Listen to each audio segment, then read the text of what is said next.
Bonjour à toutes, bonjour à tous. Merci d'être présents. On a fait une intervention tout à l'heure pour présenter finalement les cas d'usage de l'IA, les risques de l'IA. Là, ce que je vous propose au cours des 15 prochaines minutes, c'est de vous faire un retour d'expérience concret et l'IA dans un SOC, comment on l'utilise. Pourquoi on l'utilise? Tout d'abord, quelques chiffres, quelques notions. Et là, ce n'est pas moi qui le dis, ce sont nos partenaires, ce sont vos partenaires, ce sont peut-être vos clients qui parlent de vous. Aujourd'hui, dans un SOC, un analyste va traiter entre 100 et 200 alertes par jour. C'est beaucoup, mais en réalité, c'est extrêmement peu par rapport au regard des menaces. Et c'est d'autant plus minime qu'un analyste, dans un SOC traditionnel, va couvrir 10 000, 15 000, 20 000 terminaux avec des EDR. Dans un micro-SOC, on va être autour de 100 000, voire au-delà. Donc imaginez ce 100 à 200 alertes par jour sur un parc, 200 000 postes de travail et serveurs. Ça veut dire qu'il va falloir choisir, il va falloir renoncer, il va falloir trier, il va falloir accepter de ne pas voir, donc de prendre des risques. Conscient ou inconscient, c'est là où on va découvrir ensemble qu'il y a des besoins de traçabilité d'un côté. NIS 2 nous dit quoi? Parmi toutes les mesures, il faut être capable de démontrer ce qui s'est passé. Donc ça veut dire que la traçabilité doit être poussée à son paroxysme. Mais en même temps, on a l'humain qui ne peut traiter que 200 alertes par jour. Comment fait-on? Comment peut-on gérer cela? Et là, c'est donc, on a d'un côté cette hyperverbosité, de l'autre, cette humanité qui a des limites. Pour apporter cela, comment chez Tetris, on a essayé d'y répondre? On a créé notre intelligence artificielle qui n'est pas basée donc, sur des solutions publiques pour justement avoir la maîtrise. Avoir la maîtrise de quelles sont les données qui sont utilisées. Quelles sont les données? Non. Quelles sont vos données qui sont utilisées pour l'apprentissage? Chez Tetris, on a fait un choix de privacy by design, de security by default. C'est-à-dire que l'apprentissage se fait sur des données.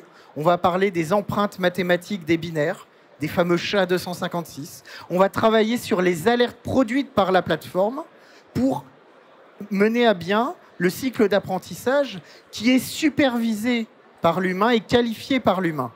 Et ça, c'est important, c'est que, de par cette hypothèse, vos données, vos métadatas, contrairement à des acteurs qui ne seraient non européens parce qu'ils ne sont pas soumis à NIS 2, vous savez où sont vos données, pourquoi elles seront utilisées. Quel est l'usage? Les premiers usages qu'on s'est dit, on va fabriquer une capacité d'intelligence artificielle pour détecter des menaces. On le fait dans notre agent, avec la fonction de NGAV, donc Siberia, qui permet de détecter, de déterminer si un binaire, finalement, est une menace ou non. Mais aujourd'hui, j'ai choisi de vous parler d'une autre fonctionnalité qui est le triage. Donc, comment les analystes peuvent être augmentés par l'intelligence artificielle pour trier les alertes sur lesquelles ils doivent aller. Et l'éthique dans tout cela? En choisissant ces données non réutilisables de type metadata, nous ne mettons pas en jeu finalement votre intégrité d'utilisateur dans votre vie privée. On ne cherche pas à savoir que c'est madame ou monsieur ou madame qui a fait. Nous, ce qu'on cherche à savoir, c'est est-ce que l'objet que l'on étudie est une menace, oui ou non? Est-ce que l'alerte que l'analyste doit regarder doit être en priorité, oui ou non?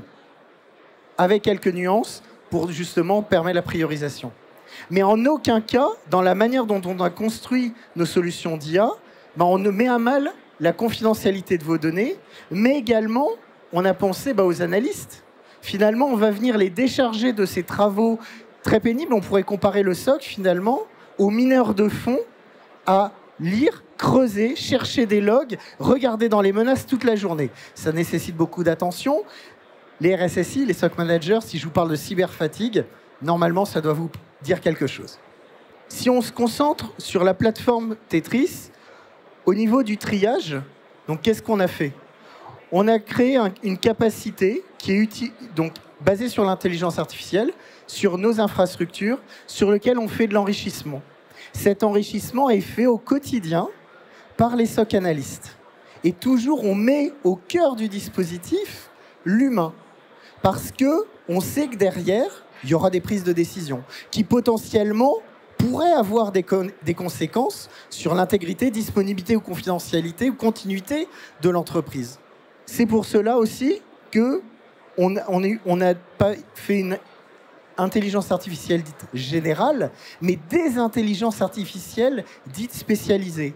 Chaque intelligence artificielle a une mission bien cadrée. Et c'est en faisant cela qu'on est capable d'intégrer les notions de security by design, de privacy by default, parce qu'on a cadré chacune des étapes de la chaîne, et c'est ce qu'on verra dans les prochains slides. D'un point de vue méthodo, qu'est-ce qu'on a fait? On s'est posé la question au démarrage, quelles données? Pourquoi faire? À quel usage? Où seront-elles utilisées? Quelle est la rétention? Puis on s'est dit, quel type de technologie devons-nous utiliser? Et c'est là où on a décidé de construire notre propre réseau neuronal pour justement garder la maîtrise, cette fameuse souveraineté qui est la maîtrise de l'information. On parlait tout à l'heure de suprématie numérique. Là, c'est justement un des pourquoi on a décidé de ne pas réutiliser des modèles qui sont disponibles sur Internet. On a fait du développement et du test continu lié à l'apprentissage, puis à de l'optimisation. On a créé un site pilote et après on a déployé, on est sur un cycle d'amélioration continue.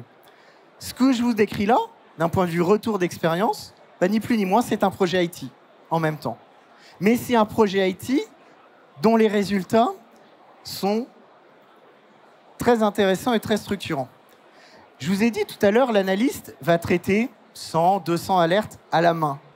Mais en réalité, c'est même pas 10%, parfois c'est 1%, 1 millième de pourcent de la quantité d'alertes qu'il devrait faire. Donc la probabilité de passer à côté de menaces est quand même de plus en plus prégnante. Surtout quand on voit la créativité des attaquants, la créativité des équipes qui créent des ransomware, et là on se dit, finalement on prend quand même des risques. Quel résultat on a avec cette intelligence artificielle? Donc Cyberia, eGuardian. Le eGuardian a la capacité de traiter 100% des alertes qui sont générées par la plateforme. Donc le but, la mission de eGuardian est donc de qualifier sans compromis, sans zones d'ombre, l'intégralité des alertes qui sont générées, donner un score de priorité. Donc d'un analyste qui devait traiter 100-200 alertes, là on vient de prendre un facteur 1000 dans sa capacité à traiter, puisque les retours terrain, là c'est pas moi qui le dis, c'est vraiment les retours mesurés sur le terrain, l'analyste n'aura à gérer que 0,1% des données d'origine. Donc là, on arrive sur un ratio qui est intéressant. On est sur du 1 pour 1000, voire plus. Et en plus de ça, on peut venir thématiser. Donc quand il va avoir 1000 alertes, il va se dire, c'est celle-là qu'il faut que je traite en priorité. Les autres, finalement, elles peuvent attendre et sortent de son scope de supervision. Quel bénéfice? Déjà, c'est lutter contre la cyberfatigue. C'est accessoirement stabiliser les équipes de SOC, parce qu'il y a quand même du turnover. C'est un métier qui est très fatigant, qui est très prenant. Mais également, c'est diminuer ce que je vais appeler le taux d'erreur marginal.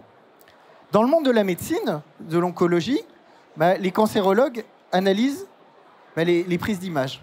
Ils vont en faire quelques-unes à la journée avec un taux de qualité dans la détection autour de 95%. L'intelligence artificielle seule n'aura que 90% si elle réalisait toute seule le même exercice. Mais en associant à la fois la puissance de l'intelligence artificielle avec l'intelligence et la prise de recul de l'humain, on arrive à plus de 98%. Donc un peu de la même façon, on vient donc outiller, on vient aider, on vient décupler la capacité de cybersurveillance au sein de vos systèmes d'information en utilisant une intelligence artificielle qui est pilotée à tout instant, d'un point de vue supervision, d'un point de vue retour d'expérience terrain, par les analystes du SOC. Et pour améliorer encore plus ce dispositif, on vient faire de l'enrichissement croisé cross-client. Donc on a imaginé, chez Tetris, la capacité de dire, par rapport à des typologies d'attaques, par rapport à des comportements, finalement, ces éléments-là, on vient vous les enrichir. Mais on les pondère de manière différente par rapport à votre système d'information. Puisque deux organisations, deux entités, même si elles ont le même patrimoine logiciel ou semblable, vont avoir des comportements humains différents, ne serait-ce que dans les gestes métiers. Donc, le bénéfice, et là c'est nos retours d'expérience, 100% d'alertes traitées, 0,1% des alertes remontées en top priorité pour le SOC analyst. Donc, ce qui veut dire qu'on vient d'augmenter le SOC analyst d'un facteur 1000. Chez Tetris, donc, cette intelligence artificielle nous amène aussi une dimension sécuritaire. Cette sécurité, on l'a pris en compte dès la conception et on lui amène justement des éléments de transparence. Rien de pire que pour un RSSI, un risk manager, un SOC manager ou un analyste, le manque de confiance. Or, pour pallier à ça, on a intégré une capacité qui explique comment l'intelligence artificielle prend sa décision, définit le score de priorité et donne les critères qui permettent à l'humain de le comprendre. Ce qui permet de rehausser le niveau de confiance, le niveau de fiabilité du diagnostic et surtout, ce qui permet de sécuriser le aujourd'hui, le demain, de s'adapter aux nouvelles menaces avec un modèle qui est local, un modèle qui est global et qui est l'association finalement du meilleur de la technologie, l'intelligence artificielle en plus des règles experts, mais également avec le meilleur de notre humanité, qui est notre capacité de discernement, de prise de décision et d'apprentissage en complète autonomie. Chez Tetris, voilà. On est aujourd'hui un peu plus de 250. On existe depuis 2010. On est déployé dans le monde et l'intelligence artificielle, pour nous, est un sujet à la fois de détection, de protection préventive, préemptive, et on a une capacité aujourd'hui d'analyse, par exemple, de plus de 10 000 binaires par minute, qui nous permet justement d'aller enrichir de manière continue, puisqu'on se nourrit à la fois de l'interne et à la fois de l'extérieur des différents écosystèmes auxquels nous sommes connectés. Si vous avez des questions, je vais essayer d'y répondre. Et sinon, on vous invite à venir nous rejoindre pour plus ample échange sur le stand en H18 qui est localisé sur la gauche. Je vous remercie.